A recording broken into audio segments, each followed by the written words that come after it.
Thank you. The next item of business is a debate on motion 7429 in the name of Angus Robertson on people's right to choose, respecting Scotland's democratic mandate. I would ask those members who wish to speak in the debate, please press the request to speak buttons now, and I call on Angus Robertson, Cabinet Secretary, to speak to and move the motion. Up to 11 minutes, please.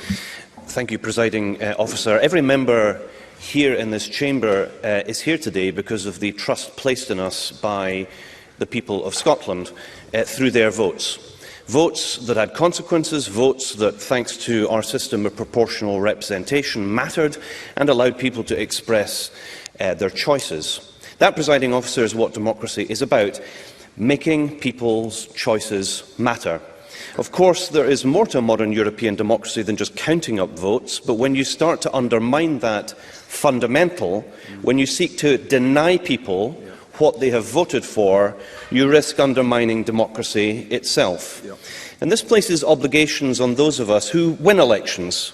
We have to do our best to deliver on the mandates that we are given. But it also obliges us all, when we do not win elections, and very few of us are elected at the first time of asking, to respect the decision of the people, acknowledge the result, and accept the right of the winner to deliver the commitments that they were elected on. Not doing that, denying democracy instead, is a dangerous thing. But it is a thing that people in Scotland are becoming increasingly accustomed to. Presiding Officer, I'm going to focus in today's debate on the outcome of 3 votes, and on the question of how we, those privileged enough to be elected to this, Scotland's national parliament, can best deliver what people in Scotland voted for. And the first of these is Scotland's overwhelming vote in June 2016 to stay in the European Union. 62% of people in Scotland, a majority in every single council area, voted to remain part of the European Union. No part of Scotland voted to leave. Yet 2 years ago, Scotland was removed from the European Union against our will. So this week, instead of celebrating 50 years of EU membership, of cooperation, of multilateralism, of solidarity between nations, of economic development, of peace, we're stuck instead counting the cost of the Tories' reckless Brexit.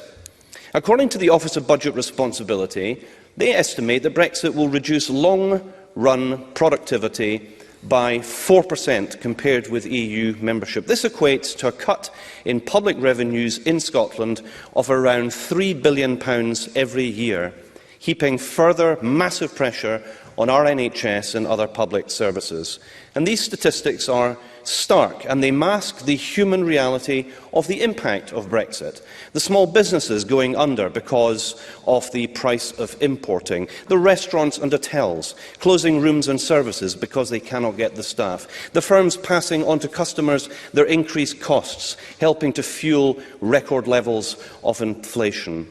The academics and scientists no longer involved in world-leading research, unable to get funding to collaborate with peers in the EU, diminishing our ability to innovate, to be at the forefront of discoveries and threatening our world-class standing. The tax revenues that could be used to fund public services, now lost, and the health and social care sectors dealing with a staffing crisis while trying to rebuild from a pandemic. Brexit is harming everyone in Scotland, and there are few reasons to be optimistic. Yes, Presiding Officer, times are tough globally, and every country is suffering from the effects of a pandemic and a global energy crisis. But decades of mismanagement, compounded by the folly of Brexit, have left the UK economy utterly unprepared to weather this storm. European countries comparable to Scotland are wealthier, have lower income inequality in a moment. European countries comparable to Scotland are wealthier, they have lower income inequality, less poverty, higher social mobility, higher and often significantly higher productivity, greater research and development spending and higher business investment than the UK does. The member from the Conservative benches can perhaps explain why. To other small independent European nations, perhaps the Minister might tell this Parliament how much it costs to see a GP in Ireland and what the prevailing rate of corporation tax is in Ireland. Cabinet Secretary. I note the the member from the Conservative benches could not explain why it is that countries comparable to Scotland are so much better off. They are indeed in a position where they have flimsy arguments for the retention of the United Kingdom. Presiding officer, it gives me no pleasure, none at all, to point out that people in Scotland's decisions to remain in the EU has been vindicated. And since the Brexit referendum, of course, people in Scotland have voted in every single election for people and parties committed to reversing it. In 2017 and 2019 elections to the Westminster Parliament and in the 2021 Scottish Parliament elections, a majority of MPs and MSPs were elected on mandates to hold an independence referendum so that Scotland could apply to rejoin the EU as an independent member state. Which takes me to the second of the three votes I would like to discuss. An independence referendum was on the ballot paper in May 2021 when this Parliament was elected. Don't take my word for it. Believe the leader of the Scottish Conservatives. Because he said in the run-up to that election, I quote him, "People have to be really clear that a vote for the SNP is a vote for another independence referendum." Believe the leader of the Scottish Labour Party when he said in 2016, and I quote, "Mandates come from the electorate in an election. It should be the people of Scotland who decide when the next referendum is." Believe the SNP and Green manifestos, both of which committed to holding a referendum in the clearest possible terms. And which 72 out of 129 of us here, a clear majority in the Scottish Parliament, were elected to deliver. The parties that said, vote for me and there will be no referendum, they lost. And the parties that said, vote for me and we will give you the choice of independence, won. That simple act of placing one's vote next to a candidate or party that pledged in their manifesto an independence referendum is itself an exercise by people in Scotland of their right to choose their constitutional future, a right that used to be accepted across the political spectrum, a right that the Labour government in Wales accepts. It says, and I quote, presiding officer, "The UK is conceived as a voluntary association of nations.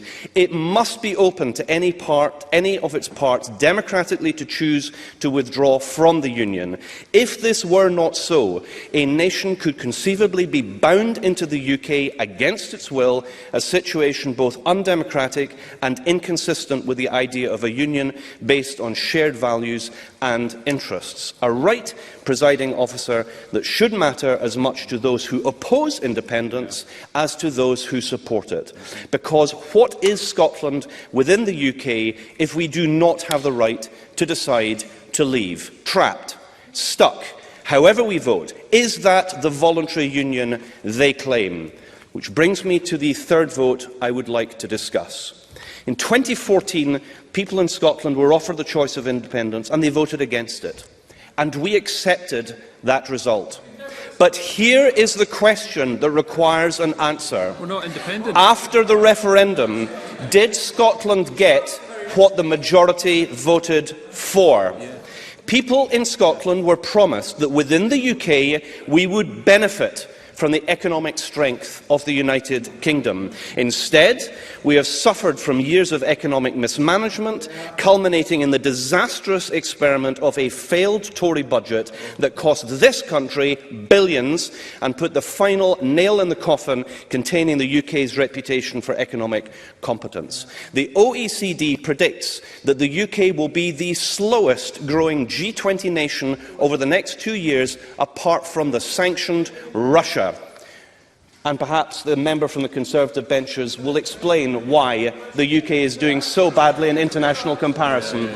Liam Kerr. Thank you, Presiding Officer. On the point of funding choices, I wonder if the Cabinet Secretary thinks it's better to fund the men's shed movement to the tune of £75,000 a year Or fund £1.5 million annually for the work of 25 civil servants to work on an independence prospectus. Cabinet Secretary. Given the opportunity to rise to the challenge and explain why the UK is a worse performing country in international comparison in the G20, the member was unable to do so. It's an embarrassment, and they should take responsibility for it.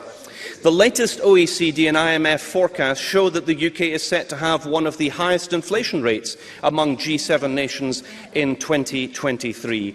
People in Scotland were promised that a no vote would secure Scotland's place in the European Union. Just before the referendum, the then leader of the Scottish Conservatives said in the STV referendum debate, and I quote, "It is disingenuous to say that no means out and yes means in, when actually the opposite is true. No remains we stay in, we are members of the European Union." Oh, really?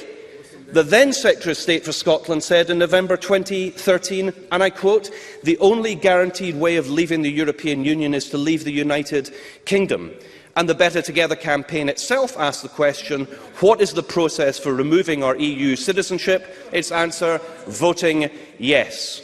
People in Scotland were promised a new era of respect for devolution, and that the UK would operate as a partnership of equals. Instead, we have seen the Westminster Government use its Commons majority to repeatedly overrule the Scottish Parliament in breach of the Sewell Convention.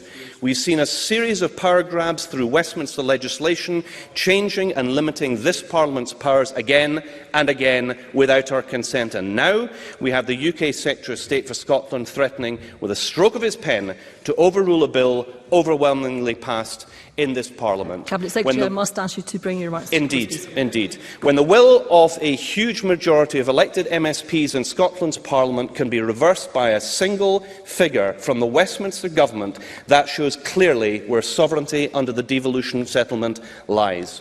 Far from enhancing devolution, giving Scotland more powers and more control, this Westminster Tory government is undermining and systematically dismantling devolution.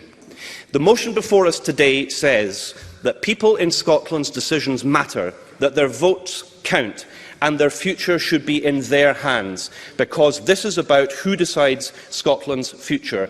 Is it the 59 MPs from Scotland, or the 591 from the rest of the UK? Is it the Scottish Parliament or the Secretary of State for Scotland? Is it a Prime Minister from a party that hasn't won an election in Scotland since 1955? Presiding Officer, there is only one answer. The people decide. Democracy demands it. I move the motion in my name.